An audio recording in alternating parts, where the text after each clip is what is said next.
so continuing with this chapter, we're going to deal with today 45, 45, 90, and 30, 60, 90 right triangles. And example 4 is part A and part B. It's a right triangle. You can see it's identified with the right angle here, and the 45-degree angles. If they only told me 90 and 45, I'd be able to determine the 45 because there's 180 in the triangle. Sometimes they'll give you one of the 45-degree angles. But this is because these angles are the same measure, an isosceles triangle. So theoretically, I could know that this is equal to 7, right? And then I can use Pythagorean theorem to find the missing side. Rather than do it that way, though, we want to use a similar triangle idea. And here is the idea I want you to remember.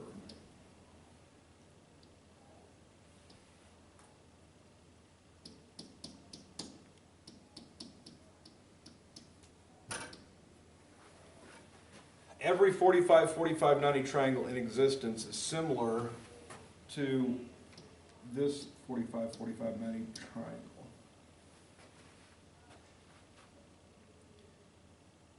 If I have a right triangle where the legs are 1 and 1, 1 squared plus 1 squared equals 2, so this squared equals 2, so the square root of 2 is equal to that side. So this right triangle here is similar to all 45, 45, 90s. And I drew it in the same orientation as the one over here. So if I call this one over here ABC, like so, I can see that triangle XYZ is similar to triangle ABC by the angle-angle similarity property. Two angles of one equal two angles of the other, therefore they're similar. And because of that, that means all the sides are proportional. So this side is proportional to this side. This side is proportional to that side. And those are actually the same, so they could be proportional to each other too, doesn't matter, but just that's the official rule here. And then this bottom side is proportional to this bottom side. And with that in mind, if I come over here and let's just call this side X and call this side Z, just give them names, I know that if I put X on top, and 7 on top, and Z on top, underneath 7 I'm going to put a 1, underneath X I'm going to put a 1, and underneath Z I'm going to put a square root of 2. Like so?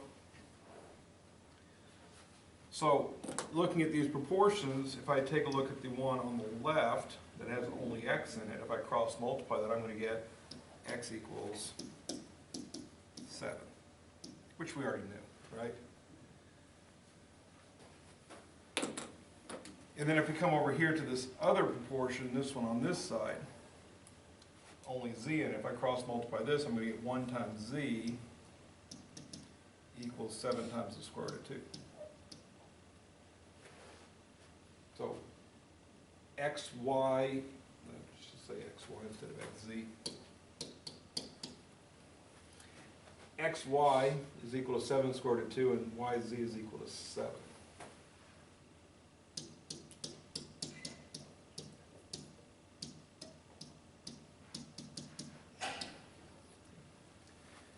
And again, for the sake of the algebra, if you just want to refer to them as like X and Z like that, but then when you name the answers, make sure you name them as the actual segments they are. Right? And that is, again, for 45, 45, 90, I'd like you to develop that system for solving these, because that works every time, it's very efficient, gets you the answer very quickly. All you need is the facts of 45, 45, 90, any one of the three sides, and it'll be similar to that, do the proportion. Now you can see 4B looks almost identical. That's for X, Z, and Y, Z. Those are the right ones this time. This time they give us X, Y at the bottom. Once again, it's a 45, 45, 90. So if I draw my similar 45, 45, 90, like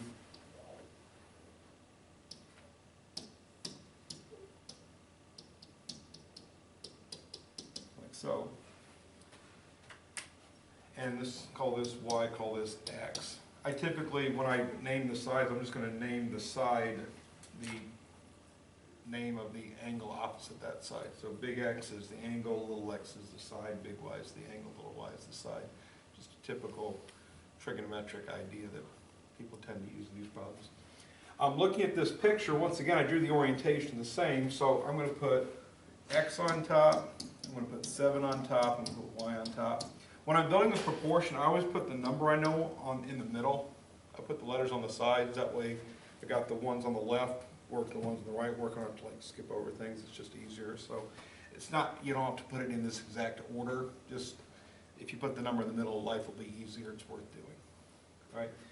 Looking at x, x is opposite of 1, they're in the same spot. 7 and square root of 2 are in the same spot, and y is opposite of 1, so like that.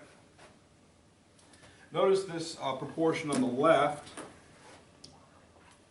only contains x, so if I cross multiply, I get x times the square root of 2 equals 1 times 7.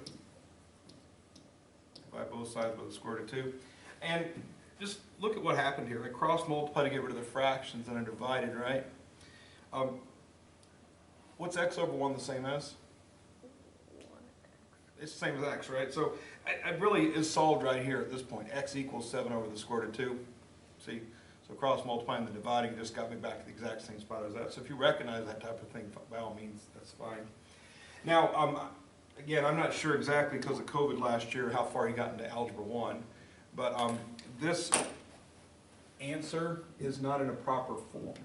All right, let me just demonstrate what the problem is. So this is an answer that's a fraction. And in fraction world, we don't like square roots in the denominator. All right, so the fact there's a square root of 2 on the bottom is a bad thing. So I don't want the square root of 2 on the bottom. I don't care if there's a square root on top. I want the bottom to be an integer, not a radical number. So anytime you have a fraction, if you multiply top and bottom by the same amount, you're not changing the value of the fraction. And multiplying the square root of 2 by the square root of 2 makes the square root of 4, which equals 2, which is a rational number. That's or an integer even. So on the bottom, square root of 2 times the square root of 2 makes 2, which is what we want, a non-radical on the bottom.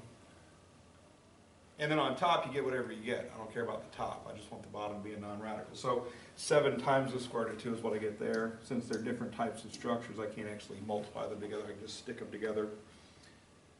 So 7 times the square root of 2 over 2 is the correct answer in the form it needs to be in. And I'm looking for answers of that variety in these problems. I want exact answers. I want square roots in your answers, not decimals. I don't want you to punch in a calculator. All right, so x equals 7 times the square root of 2 over 2. X is yz.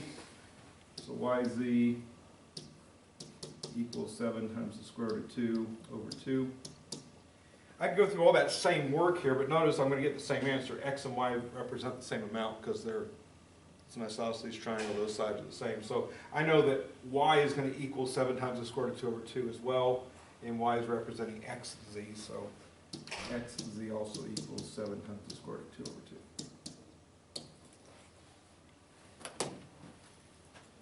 But again, I'm looking for exact answers. I want the radical forms of the answers. I do not want decimal forms of the answers. If a radical exists in the denominator of a fraction, I want it fixed in this manner. Whatever the radical is, multiply by the same radical top and bottom. Radical times itself gets rid of radical. Top, whatever happens, the top happens.